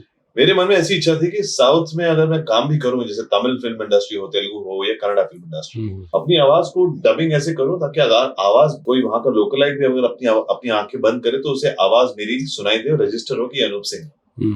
वो इंटेंशन से मैं इतनी मेहनत कर रहा था वहां पर कि तमिल पढ़ना, डायलॉग्स, एक असिस्टेंट डायरेक्टर को पकड़ के बैठना कि इसका अर्थ क्या है, उसको कैसे बोला जाता है, च का उच्चारण, ई की मात्रा कहाँ लगती है, पॉजेस कहाँ लगते हैं, फिर उसका हिंदी ट्रांसलेशन लिटरली, फिर वॉइस नोट उससे मंगवाना कि कैसे बोलते हैं, फिर वो उसे सुनना और फिर उस हिसाब से परफॉर्म करना कैरेक्टर में होते हुए, और अगले दिन वो परफॉर्म करना होता था in front of actors like Surya sir and Allu Arjun sir. तो वो कॉन्शियस में भी रहता था कि I am working with a very big star.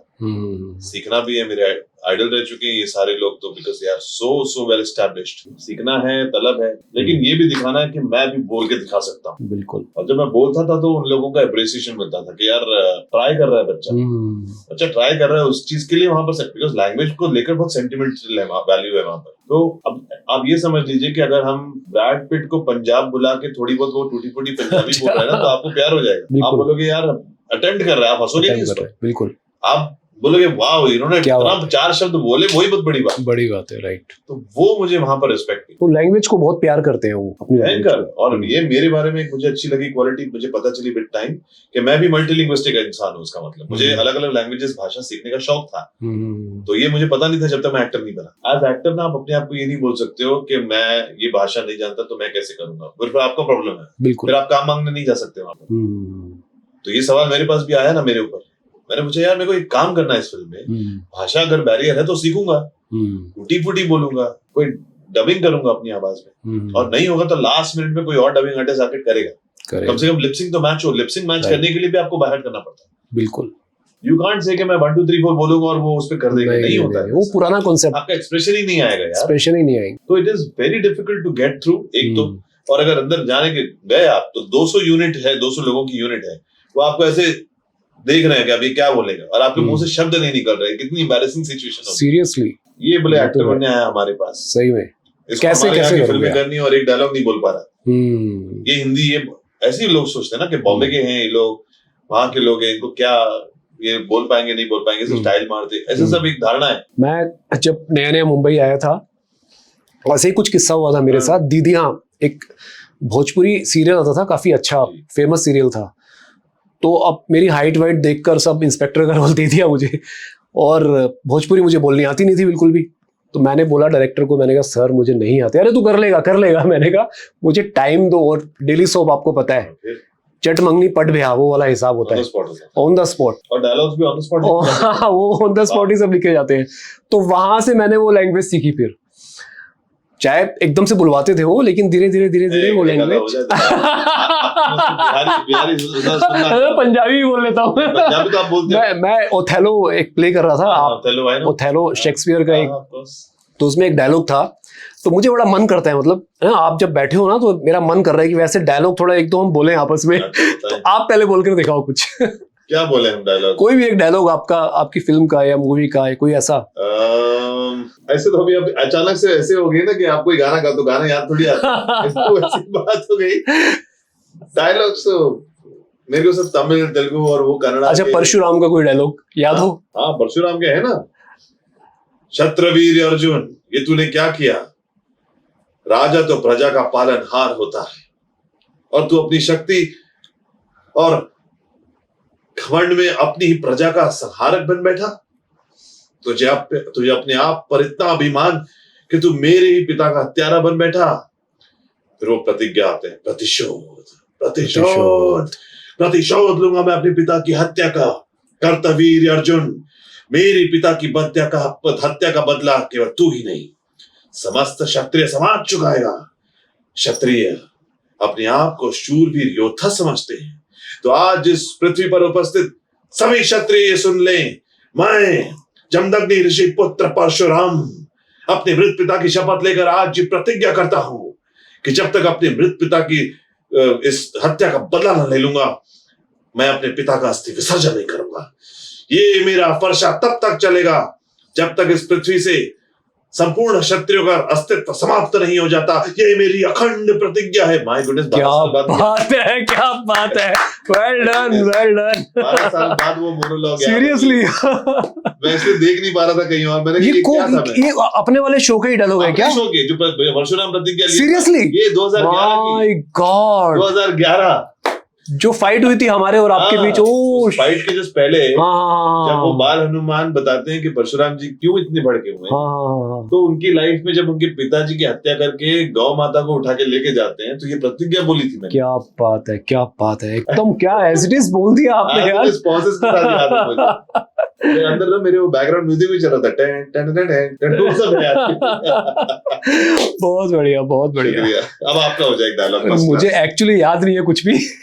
याद है नहीं यार, बोलते सब फिर बाद में बोलते हैं याद नहीं है। मतलब इतना टाइम हो गया। आपने जो परशुराम का कैरेक्टर किया अभी जो बोलकर सुनाया, तो इसे सुनने के बाद मुझे ऐसा ही कुछ इसी तरह का कुछ कैरेक्टर याद आ गया। कैरेक्टर का नाम था शुंभ। वो बेसिकली स्वास्तिक प्रोडक्शन ने एक ऑडिशन के लिए मुझे ये कैरेक्टर दिया था, और वो रोल कुछ ऐसा था कि जो महादेव के द्वारपाल थे दो, उन्होंने कुछ गलत कर दिया था, तो उनको भगवान ने बोला था कि या तो 7 जन्म लो हमारे मित्र बन जाओ, या 3 जन्म में हमारे दुश्मन बन जाओ और वापस मुक्ति पालो। तो 3 जन्मों में से एक जन्म में वो शुंभ अशुंभ बने थे, एक जन्म में रावण और कुंभकर्ण बने थे, और एक में शायद शिशुपाल और कंस बने थे। तो वो कैरेक्टर के लिए मेरा ऑडिशन था, तो उसमें से शुंभ का मुझे डायलॉग याद है। तो बाद में शायद वो पंकज धीर जी के बेटे ने शायद वो रोल प्ले किया स्वास्तिक प्रोडक्शन में, तो वो डायलॉग मुझे बहुत अच्छा लगता है, तो वो मैं सुनाता हूँ। वो कुछ इस तरह से था। शुंभ नाम है मेरा, शुंभ अर्थात मृत्यु। हमारे समक्ष कोई भी खड़ा होने का दुस्साहस नहीं कर सकता, और वो इंद्र तो हमसे हार कर भागा है। जाओ और उस भगोड़े इंद्र को हमारे समक्ष लेकर आओ, और उस पार्वती को भी हमारे समक्ष लेकर आओ जिसने उस भगोड़े इंद्र को शरण देने का दुस्साहस किया है। तीनों लोकों के स्वामी हैं हम, और अब उस पार्वती के भी स्वामी बनेंगे। जाओ। इस तरह का कुछ था। मेरे तो बड़े कंफ्यूजिंग होते थे महाभारत में। त्रिशतवती नदी के तट पर हस्तिनापुर से कोसों दूर, तो ऐसे इतना टंग ट्विस्टिंग डायलॉग बोले ना मैंने उस टाइम पर। या तमिल है फॉर एग्जांपल, तो तमिल का एक तमिलियन एक्सेंट आना चाहिए। எண்ணம் சர்வீஸ்ல சபை பார்த்தது இல்லையா, ஒரு ஃபீல் பண்ணிட்டு இருக்கா எங்க நான் பண்ணிக்கிற 10 செகண்ட் தெரியும் எடுத்து சப்ஜெக்ட் को எவ்வளவு ஃபீல் பண்ற எவ்வளவு குடும்பத்தை மொத்தம் ஃபினிஷ் பண்ண, ये तमिल है। My God. मैं जैसे आप आओगे कन्नड़ इंडस्ट्री में, इष्ट बेगा रोड की बदबटिया फोन नल्ली माटाड़ जोश के लिए ये पूरा ये जो स्विंग आप देख रहे हो ना, ये कन्नड़ का है। क्या बात है। बेसिक तेलुगु का, तो ये ऐसे सारे एक्सेंट, और फायनली मराठी। रायगड म्हणजे स्वराज्याचा काळीज आणि काळजावर वार करणाऱ्याचा कोथळा काढायला सक्षम आहे संभाजी। दुश्मनाने एकही पाऊल पुढे ठेवलं तर त्याचे छातडच भेदेन। ये मराठी। क्या बात है, क्या बात है। इमोशन अगर आपको राइट मिला and you practice it right, तो कोई भी भाषा हो आप आराम से एक्सप्रेस कर बोल लोगे। This is the beauty of acting. क्या बात है, क्या बात है, बहुत बढ़िया। 12 साल पहले का मोनोलॉग। सीरियसली मुझे एक डायलॉग का काम था मेरा, मुझे एक डायलॉग याद नहीं है अपना। आपको सब याद है। कमाल है यार, कमाल है। इतना मैं बोलते जा रहा था, मेरे को याद भी नहीं। कमाल ये ऑटोमेटिकली आता गया। और पूरा बैकग्राउंड म्यूजिक के साथ। अभी मैंने एक्सप्रेशन जानबूझ के नहीं दिया क्योंकि मेरा दिमाग खाली वो याद कैसा था मेरे को, ये साला मैं यही सोचते बैठा। तो ये बजरंगबली का जो शो मुझे मिला था, इसमें संतोष शुक्ला हैं जो बिग बॉस में भी आए थे। हाँ, तो वो बने थे, उनकी शूटिंग चंद्रकांता वो कर रहे थे शायद। हाँ, उनके होर्डिंग्स लगे, मेरे ऑल ओवर इंडिया में होर्डिंग्स लगे। मुझे कोई पहचान ही नहीं रहा है, उनको सब पहचान रहे हैं। हनुमान जी का अवतार पूरा तो एकदम वो obviously एकदम। हाँ, of course। और मैं कभी स्ट्रगलिंग टाइम था उस वक्त, तो बस में भी निकल जाते थे हम। आप तो ये भी नहीं बता पाएंगे कि जमदग्नि कौन बने थे उसमें। जमदग्नि जमदग्नि नहीं, सॉरी, हनुमान जी की इसमें थे ना जाम्बवली। जाम्बवली कौन बने? जाम्बव जो, हाँ जाम्बवली, जो एकदम वो हाँ याद है मुझे। वो एक्टर पूरी जिंदगी वो जाम्बवली प्ले कर, लेकिन वो बेचारे उनको पता ही नहीं कि कौन है वो। कौन है वो, है ना? मैं भी नहीं जानता, बिल्कुल, लेकिन मैं बता रहा तो हूँ उनसे बात हुई उन्होंने काफी। एक बार मुझसे बात की, हम्म। उन्होंने मुझे बोला कि मैं जाम्बवली प्ले करता हूँ। हाँ, पता ही नहीं था कि वो करते हैं, seriously. It's been a crazy good journey यार। मैं एक्चुअली मैं यही बोल रहा था अभी कि मैं वो पल भूला नहीं हूँ आज भी, क्या जब महज 200 रुपए लेकर मैं बड़ौदा जा रहा था लक्ष्मी स्टूडियो। मुझे याद है पहला शो था ये, एपिसोड एक शो था माइथोलॉजिकल शो का। कुछ एक कैरेक्टर था विलेनिश, उसके भाइयों में एक भाई बना था मैं। तो जी भ्राता श्री भी अगर एक डायलॉग आ गए तो नसीब समझता था मैं अपना।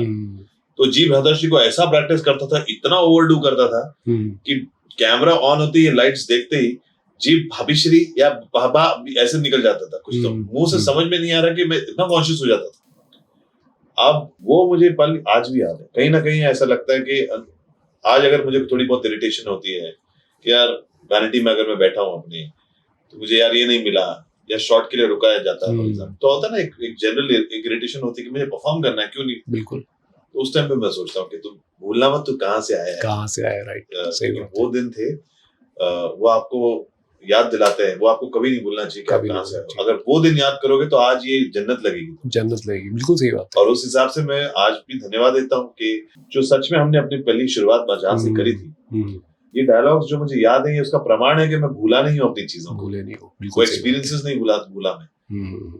क्या है, जब मैंने कई लोगों को देखा है, जब सक्सेस मिलती है तो वो सब भूल जाते हैं, अपनों को भूल जाते हैं, अपने परिवार को भूल जाते हैं, और उन्हें एक डिल्यूजनल पैदा हो जाता है। उनकी गलती नहीं है, वो एक इर्द गिर्द आपके एक समय ऐसे बन जाता है कि आपको लगता है कि you are the king there, right.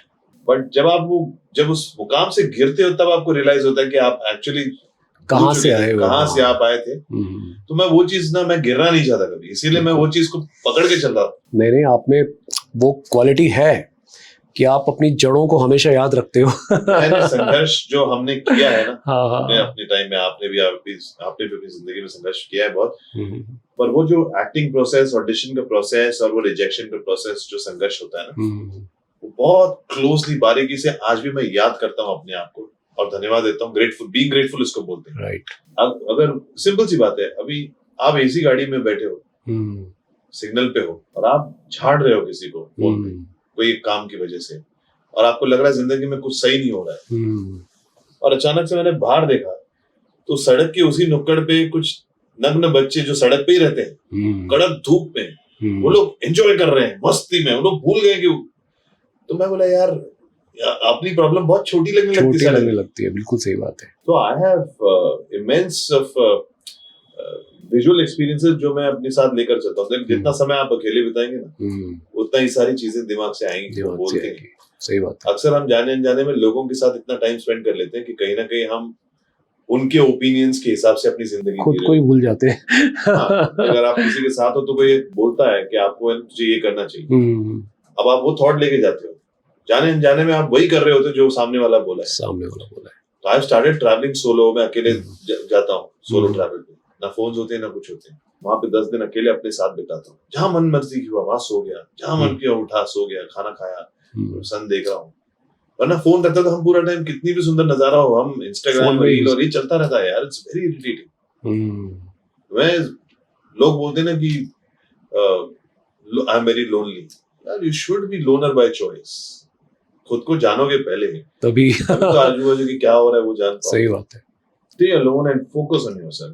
Gym करता हूँ दबा के, मैं सबको बोलता हूँ, मैं बॉडी बिल्डिंग की वजह से जिम नहीं करता हूँ, मैं अपने लिए वर्कआउट करता हूँ, अपने लिए ही जिम करना पैशन है। अपनी वजह से अपने लिए वर्कआउट करने लगा, तो खुशी से एंजॉय करने लगा। उसका रिवॉर्ड मुझे मिला कि मिस्टर वर्ल्ड जीत गया। Mister world you never know कि कहाँ से कहाँ लेके जाता है। करो यार, घर पे बैठ के खाली उसे खाली पुलाव मत पकाओ कि अगर मेरे पास ये होता। और प्रॉब्लम क्या होता है उसमें, अगर सामने वाला अच्छा कर रहा है तो जरूर इसको ये मिला होगा इसीलिए, तो आप खुद को एक्सक्यूज दे रहे हो, उसको नहीं। बिल्कुल बिल्कुल। तो हाँ, दूसरों के बारे में बोलना कितना आसान होता है। It's very easy. मैं वही बता रहा हूँ ना, जो गुजर रहा है उसमें से, अब तुम्हें नहीं पता, मुझे नहीं पता कि आपका स्ट्रगल क्या होगा यहाँ तक पहुंचने का।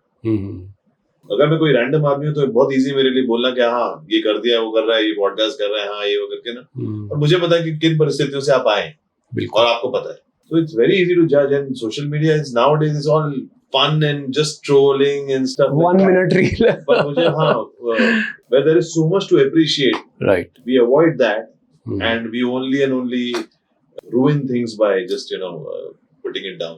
वो नहीं होना चाहिए। बिल्कुल बिल्कुल, बहुत अच्छे ख्यालात हैं आपके अनूप। सो हम जानना चाहेंगे अनूप, आपके अपकमिंग प्रोजेक्ट कौन से हैं? तो अभी जैसा कि मैंने बताया कि मेरा ये अब 2 दिन में रिलीज हो रहा है 22 नवंबर को, धर्मरक्षक महावीर छत्रपति संभाजी महाराज फिल्म का नाम है।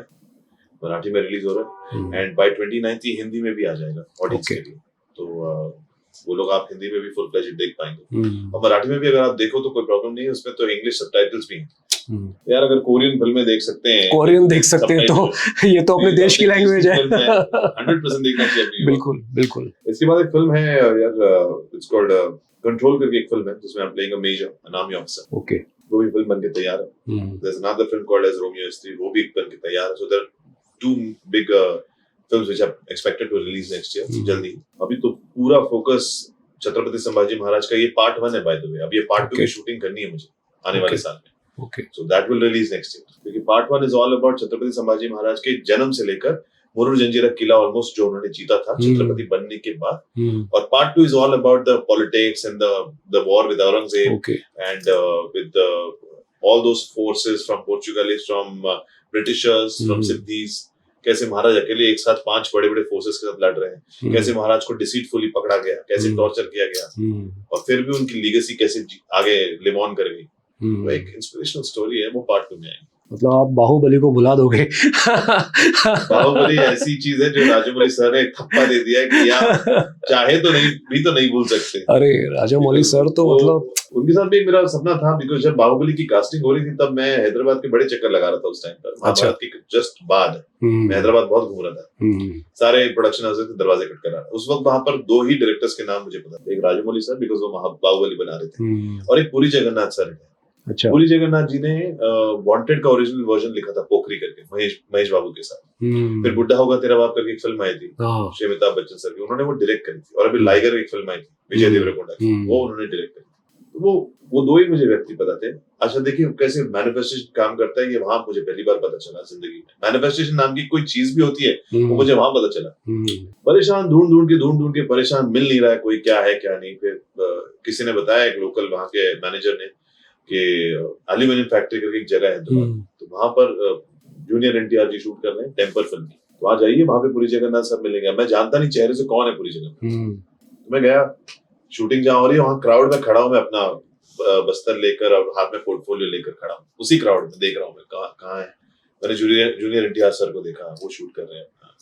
तो वैनिटी वैन से उतर के एक शख्स आए, बैठे मॉनिटर पे, और मुझे किसी ने बताया कि ये पुरी जगन्नाथ है, दूर दिख रहे हैं। और मैं इतना परेशान उन दिनों में, गर्मी का टाइम, मई का टाइम, ऐसा कुछ होगा।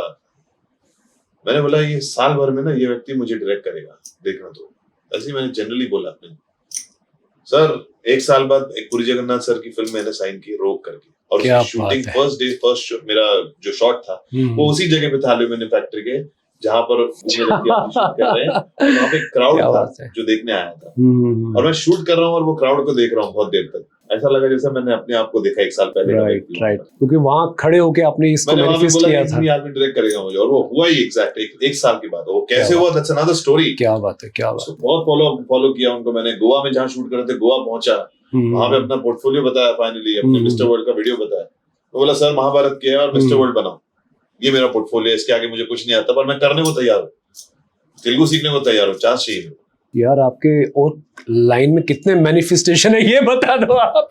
मैनिफेस्टेशन के साथ पीछे भी तो बड़ा बहुत हाँ बिल्कुल भी तो करना पड़ता है। बिल्कुल बिल्कुल, ये नहीं कि मेहनत के नेटफ्लिक्स ऑन करते करते काश मैं बिलियनर बन जाऊं और सो जाए, ऐसा नहीं होता ना। उसके पीछे मेहनत भी लगती है, तब the universe makes it happen for you. Right, मतलब कई बार मैंने ऐसा देखा कि स्ट्रांगली अगर मैंने कोई चीज बोली है कि ये होना ही होना है, और ये मेरे साथ ही नहीं, आम जिंदगी में आप लोग आम लोगों में ये होता है, कई बार ऐसा होता है ना, आपने कोई विश डिजायर की और वो हो गया, तो आप क्या कहते हैं, अरे मेरी जुबान पे सरस्वती माता बैठ गई थी शायद उस टाइम पर, सच हो गया। This is the manifestation boss. Right. Present tense में बोलो कि मेरे साथ हो रहा है, बात खत्म। कैसे होगा वो छोड़ दो आप, डिवाइन फोर्स। क्या बात।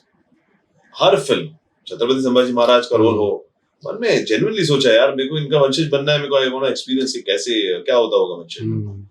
मुझे अभी मैं मैनिफेस्ट करता हूँ वीर शिरोमणि महाराणा प्रताप का रोल करने का, क्योंकि वो उनकी एक गाथा अलग है जो ऑडियंस ने देखनी चाहिए, जिसके ऊपर फिल्म नहीं बनी। मैं तो कहता हूँ ऐसे सब्जेक्ट्स पे बहुत सारी बननी चाहिए, एक्चुअली बननी चाहिए यार।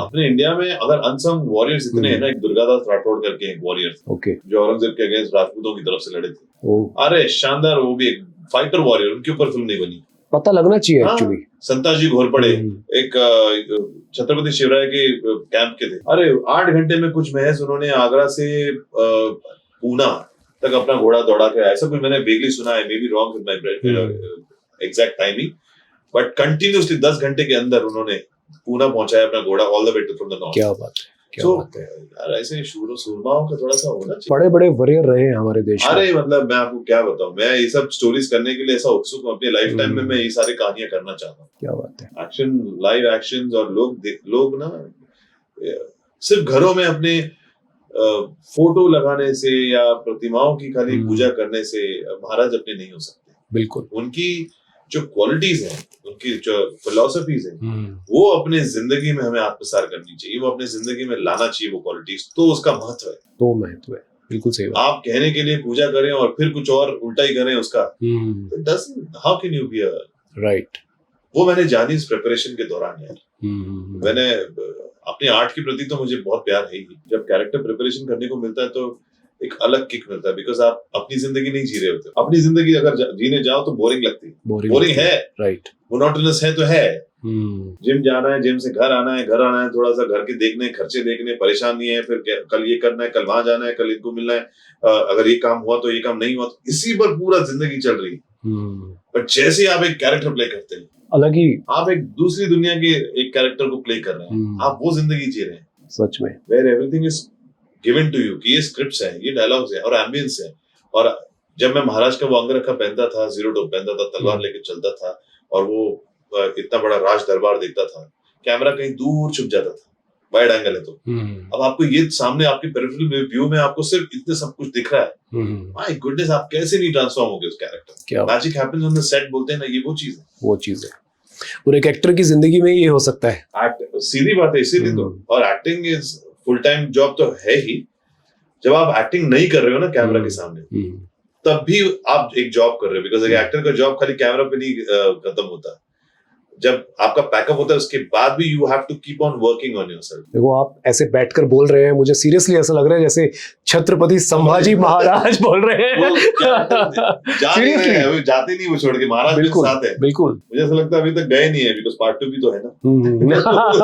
दूंगा भी नहीं मैं महाराज। नहीं, बिल्कुल हम चाहेंगे, हमारी ऑडियंस भी चाहेगी अनूप कि आप इतने बेहतरीन एक्टर हैं, डेडिकेटेड एक्टर हैं, आप आगे ऐसे ऐसे रोल करते रहें और हमें ऐसे रोल के जरिए इंस्पायर करते रहे। आपकी जर्नी भी बहुत इंस्पायरिंग रही है और हम ऑडियंस को अपील करेंगे, बोलेंगे उनसे, फोर्स करेंगे उनको कि आप जाइए और ये फिल्म देखिए। ये हमारे देश के एक ऐसे नायक थे जिन्होंने अपनी जिंदगी दांव पर लगा दी सिर्फ हमारे लिए। बिल्कुल। तो हम चाहेंगे इस फिल्म को देखें और ये फिल्म आपकी बहुत बड़ी सुपर हिट हो और आने वाले आपके प्रोजेक्ट के लिए बहुत बहुत शुभकामनाएं। थैंक यू सर, आप हमारे पॉडकास्ट में आए, मजा आया, आज आना ही था। अब ऑफ द कैमरा हम लोग और भी बात करेंगे, पर्सनल बातें करेंगे अपनी। सो अनूप, जाते जाते आप हमारी ऑडियंस को क्या बोलना चाहेंगे? यही कि आप लोगों ने आज तक महाभारत के धृतराष्ट्र के जरिए, धृतराष्ट्र के रोल के लिए या फिर अन्य साउथ फिल्म्स जो आपने देखी है, उन फिल्मों के लिए मुझे बहुत बहुत प्यार दिया है, प्रेम दिया है और इसके लिए मैं बहुत दिल से आभारी हूँ। पहली बार एक out of the comfort zone जाकर धर्मरक्षक महावीर छत्रपति संभाजी महाराज का किरदार निभाने का प्रयत्न किया है और अपनी जान डाल दी है हमने इसमें। और अब आगे आप लोगों को अपना कर्तव्य निभाना है, महाराज के प्रति मेरी भक्ति या मेरा कर्तव्य मैंने निभा दिया अपने काम के प्रति। अब आप लोग एज व्यूअर्स, आप लोग एज छत्रपति शिवराय और छत्रपति संभाजी महाराज के भक्त के होने के अनुसार आप लोगों का कर्तव्य बनता है कि इस फिल्म को भारी से भारी मात्रा में प्रेम दें, प्यार दें और सपोर्ट दें। जल्दी से जल्दी थिएटर्स जाएं और जल्दी से जल्दी मैं भी वापस आऊं ताकि इसका भाग 2 भी लेकर आऊं और आने वाली कई फिल्मों से आपका मनोरंजन करता रहूं। बहुत बहुत शुक्रिया।